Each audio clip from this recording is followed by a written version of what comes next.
Kalian tahu nggak ada bapak-bapak yang ngedorong gerobak buah dan anaknya dua-duanya S2? Karena kan nggak proper, tanda kutip ya. Iya. Bukan nggak kesana karena wartegnya nggak proper, Kurang tapi romantis dah. warteg bukan tempat pacaran. Iya. Kalian pernah punya ngelihat abang-abang kuli Nggak. bangunan, satu megang palu, satu megang tangan Nggak, pacarnya? nggak pernah. Jadi warteg itu emang seproduktif itu orangnya. Makan, Seproduktif itu. oh turnovernya tinggi, Pak. Welcome to Pikiran Si Boy episode selanjutnya. Hari ini kita akan ngebahas sesuatu yang menurut kita penting lewat Pikiran Si Boy. Masih bareng sama Michael George. Halo. Nggak usah diberat-beratin gitu. Hari ini kita bahas apa, Kak? Kita lanjut part 2 kok. Part 2 Ngomongin yang mindset sebelumnya. berbisnis lagi nih. Buat apa sih punya mindset? Iya, Nyari biar duitnya pakai mindset, kayak bingung. pikiran si boy gitu. Kan Nggak ada. ada logonya. Nggak pakai mindset nyari duitnya. Terus? Ya udah, lanjut nih ya. Oke. Aku lagi-lagi udah ngelis beberapa pertanyaan. Oke. Pertama nih kok, kalau mau sukses berbisnis, apakah harus baca buku? Oke. Sabar. Aku kasih tahu dulu nih kenapa alasannya. Ya. Kita nggak ngomongin bisnis kecil yang kayak Koko sebut kemarin nih, yang jualan bubur, jualan Oke. keripik. Ya. Kita ngomongin yang bisnis mulai bertumbuh lah. Berarti buburnya punya 6 gerobak. Mungkin Itu tumbuh kan? tumbuh, iya. Nggak salah dong buburnya. Nggak salah. Ya. Terus? Perlu baca buku nggak? Oke. Terus? Buku kan ibaratnya kayak mentor, tapi kan kadang susah ya dapat mentor. Tapi dengan adanya buku kita seperti dapat insight-insight lah. Oke. Udah? Udah. Boleh dibahas, Bapak Oke. Boy? Kita akan bahas lewat pikiran si Boy lagi ya. Ini sebenarnya undebatable menurut saya. Ini bukan buat didebat mana cara paling benar. Tapi kalau kita back to basic, kita akan ngobrolin orang tuh sukanya di mana. Kalau saya tuh seorang yang suka diceritain dan nyatet. Ada orang yang memang doyan baca karena dia bisa save, distabiloin, dan dia akan disimpan sama dia dan dia akan suka lah. Intinya imajinasinya bagus. Karena kayak novel kan banyak yang laku. Ada beberapa orang yang suka novel, saya enggak. Metode belajar gitu maksudnya? Metode belajar mungkin lebih tepatnya. Karena kan apapun yang kalian lakukan, siapapun kalian yang nonton pada saat ini, belajar itu udah kayak nafas. Siapapun belajar sesuatu dari internet gitu loh. Entah kalian nontonin kita, saya nontonin orang lain, kamu belajar dari buku, orang yang menulis buku pun tetap belajar di luar sana. Tapi kalau kalian memang passion dan memang happy baca buku dan dapat insight-nya, silahkan. Saya kebetulan bukan.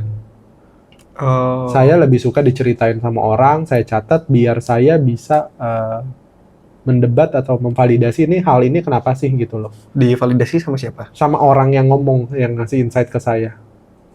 Jadi kan Nanti contoh. kamu bilang kan kita nyari coach susah. Tapi sebenarnya siapapun bisa jadi coachnya kita. Even tukang beca pun punya kesalahan masa hidupnya. Even tukang es dawet pun dia pernah ada di titik golden age-nya. Tapi kalian nggak tahu aja. Dan ada yang orang yang suka ngobrol itu banyak banget dapat insight dari orang sekitarnya sebenarnya. Tapi karena memang bukan itu cara atau metode dia belajar, atau memang verbalnya nggak bagus-bagus banget, dia mengalternatifkan hal lainnya. Buku, internet, Kindle-nya Amazon yang mirip buku, segala macam. Tapi metode belajar tuh nggak ada yang salah. Yang salah adalah kalau kalian berhenti belajar. Gitu loh. Buat teman-teman yang memang hobi baca buku, ya bacalah buku sesuai dengan passion-nya. Kalau kalian lagi repot di bisnis, ya dengerin loh. Beli buku yang tentang bisnis loh. Kalau kalian lagi masalah finance, ya beli buku tentang finance loh. Tapi siapapun kalian, untuk mencari ilmu dimanapun itu hal yang penting banget. Bener-bener bukan apa ya, bukan lagi kayak kalian harus makan. Ini more than makan. Karena ketika kalian bisnisnya growth, jangan lupa bukan hanya kalian bertanggung jawab terhadap diri kalian aja. Karena ada pegawai kalian pasti. Bisnis yang sudah mulai growth pasti bisa harus mendelegasi sesuatu. Ya kita aja subscriber nggak nyampe 150, nggak nyampe 100, nggak nyampe 50 ini sekarang. Itu punya editor juga belum ini video ini di shoot belum 30 ya? 30, 20-an something, dan kita sudah punya editor. Bukan karena apa? Karena ketidakmampuan saya. Tapi apakah editor saya berhenti belajar? saya pukul, saya salah. Tapi intinya saya akan marah gitu loh. Tapi ceritanya adalah editor saya tidak berhak untuk berhenti belajar. Siapapun kalian juga nggak boleh dan nggak punya hak untuk berhenti belajar. Karena belajar itu ya kewajiban. Haknya kalian adalah ya balik lagi ke episode sebelumnya atau ketika ketemu teman-teman hebat, resultnya ada uang. Resultnya adalah kebahagiaan kecil, ya itu ya happiness-nya uang, omset, keuntungan. Berarti dibandingkan kita nggak ngapa-ngapain ya baca buku boleh lah ya buat nambah ilmu. Dibandingkan nggak ngapa-ngapain, baca buku boleh.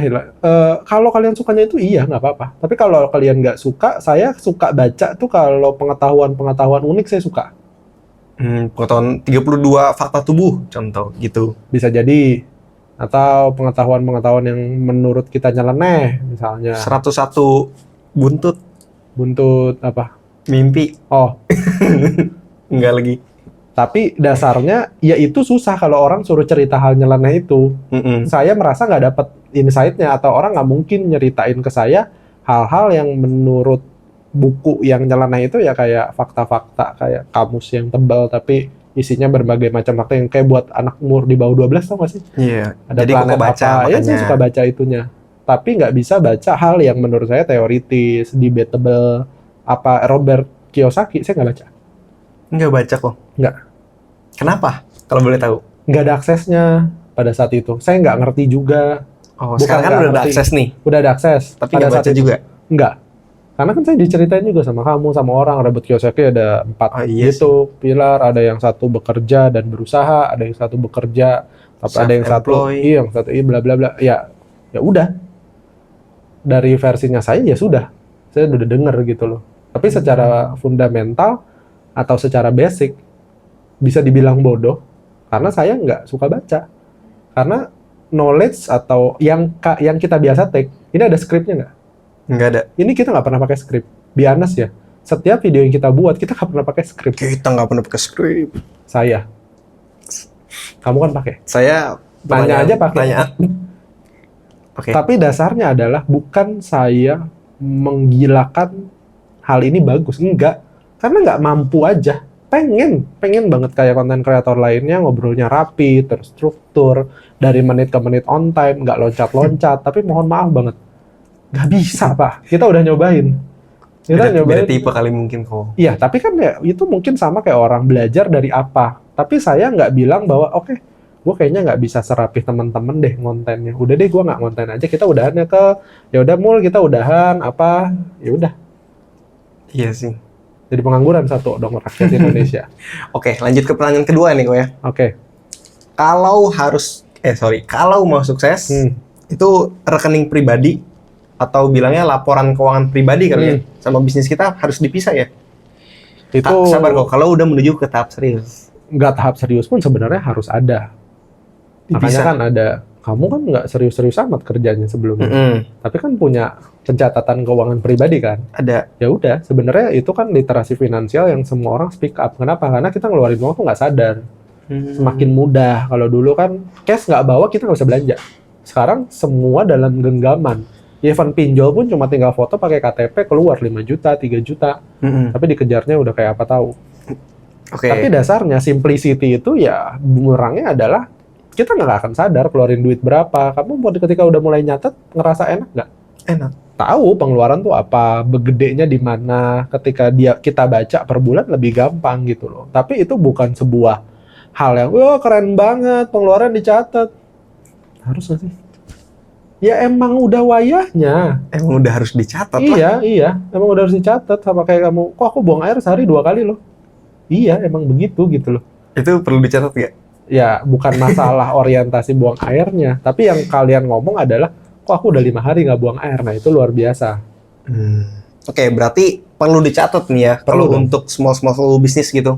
Nggak usah bisnis. Kalian masih kerja pun kalau menurut saya perlu catat. Semua financial influencer atau teman-teman yang ngobrolin tentang keuangan, walaupun saya tidak expert di bidangnya, saya nyatet dari kapan ya? Karena kita nggak punya duit, ya kita catet keluar paling gede itu dari mana. Saya udah pernah cerita belum kalau saya tuh pacaran aja saya plafon. saya punya plafonnya gitu loh. Bukan catat lagi, tapi kita bisa forecast. Uang saya masuk segini setiap bulan. Saya pacaran sama istri saya sekarang ketika waktu lagi naik Supra. Namanya Coki ya. Supra Coki ya. Supra Coki warna merah. Hitam merah. Saya ngeplafon hari Sabtu Minggu pilih salah satu untuk bisa ngabisin budget 100 sampai 120 ribu. Sisanya kita makan nasi goreng budget 30 ribu berdua. Kalau kita mau pacaran, tanda kutip, ketemu atau makan bareng, karena sesimpel itu. Happy-nya nggak bisa belanja bareng, tapi ketemu, ngobrol, pacaran ya sudah happy. Tapi dasar udah di plafon. Udah ada ketentuannya, ya 30 ribu dapatnya apa? Ya nggak bisa dapat gulai kambing tuh nggak bisa pada saat itu. Nggak bisa, tapi sate itu masih dapat. Oh, sate dapat. Nasi goreng masih dapat. 30 tuh 15. Sate ayam, sate Padang. Iya. Warung Sunda tuh masih dapat. Mie Jogja, nasi goreng tek-tek, bakso tek-tek. Kalau warteg enggak. Oh, enggak pernah makan warteg. Kalau saya pribadi makan. Enggak, maksudnya kalau lagi pacaran enggak dong. Enggak pernah makan warteg. Oke. Karena kan enggak proper, tanda kutip ya. Iya. Bukan enggak kesana karena wartegnya enggak proper, Kurang tapi romantis dah. warteg bukan tempat pacaran. Iya. Kalian pernah punya ngelihat abang-abang kuli bangunan, satu megang palu, satu megang tangan pacarnya? Enggak pernah. Jadi warteg itu memang seproduktif itu orangnya. Seproduktif itu. Oh, turnovernya tinggi, Pak. Duduk makan, gitu. bayar, cabut. Nggak ada orang ngerokok dalam, dipukul sama teman sebelahnya. Gue lagi makan sayur tahu sama Kiki, lu ngerokok di sebelah. Nggak ada, ngerokok di luar. Udah sekalian cabut, bener. Udah pulang, secepat itu warteg. The whole saya makan warteg, ya setiap hari makan warteg. Tapi nggak untuk pacaran memang. Lanjut plafon tadi kok. Plafon. Tapi pada dasarnya bukan hanya pencatatan aja. Kita bisa nge-forecast. Kita tuh mau budget berapa sih, kan banyak sekarang orang cara memanage uang 4,5 juta. Isinya apa? Berapa persen taruh di sini, berapa persen merencanakan kan? Iya. Forecast kan? Oke, forecast. Itu kan bahasa kerennya kita. Tapi kan kalian bisa, kalian punya uang, gaji 4,5 juta, ongkos potong segini. Kan ditulis kan bisa jadi behavior.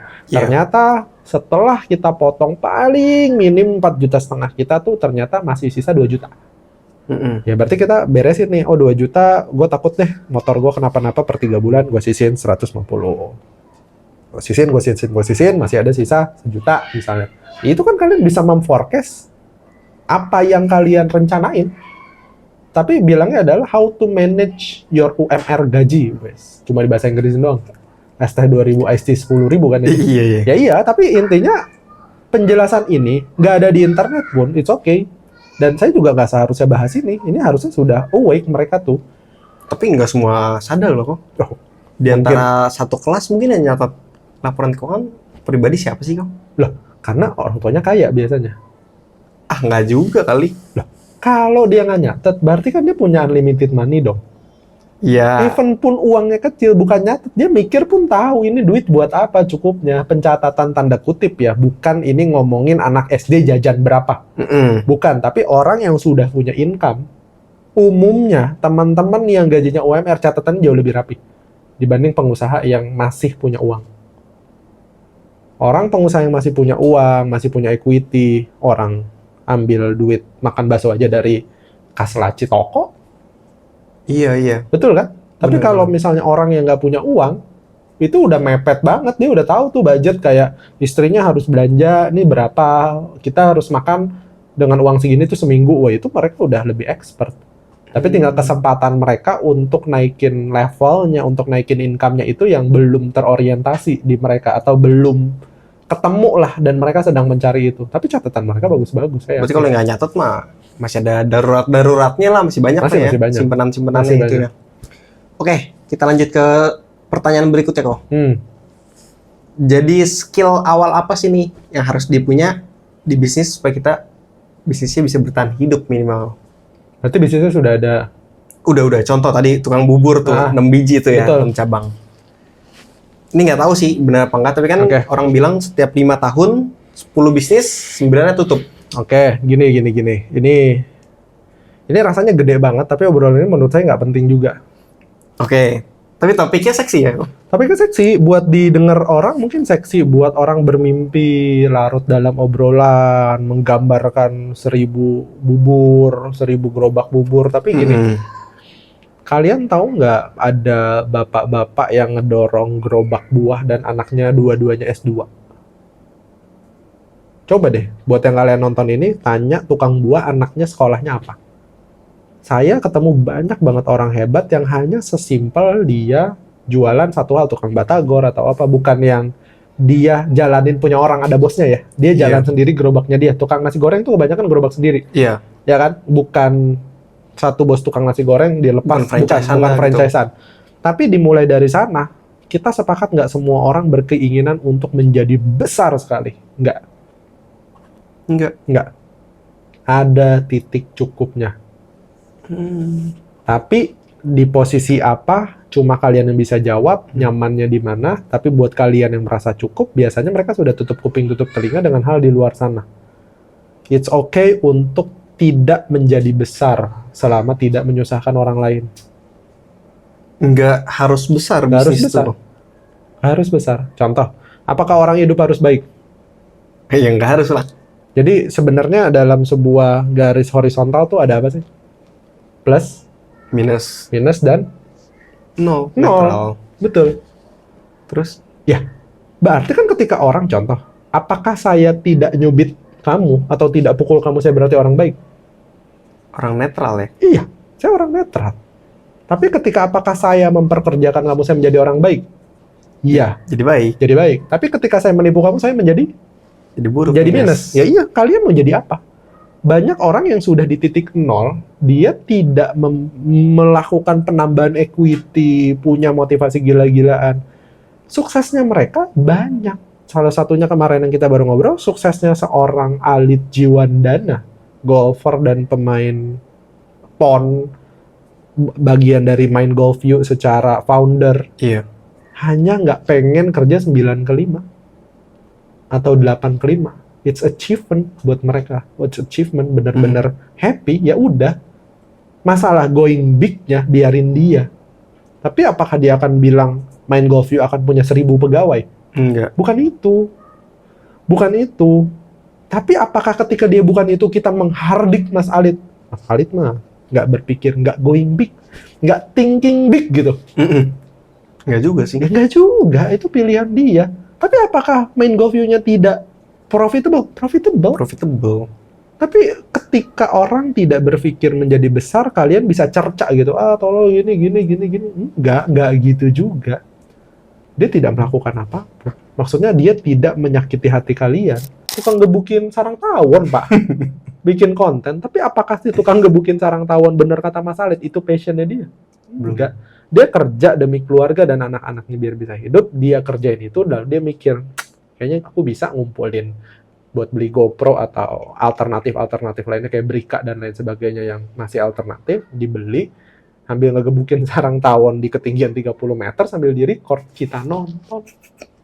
Ada orang yang besar, punya rumah, punya anak, hanya dari jujur jadi kepala gudang. Ada, Pak. Kepala gudang. Gudang isinya puluhan miliar, belasan miliar. Kepala gudang tuh kan megang kunci, Pak. Iya. Bukain tiap pagi. Ada nggak? Ada di luar sana.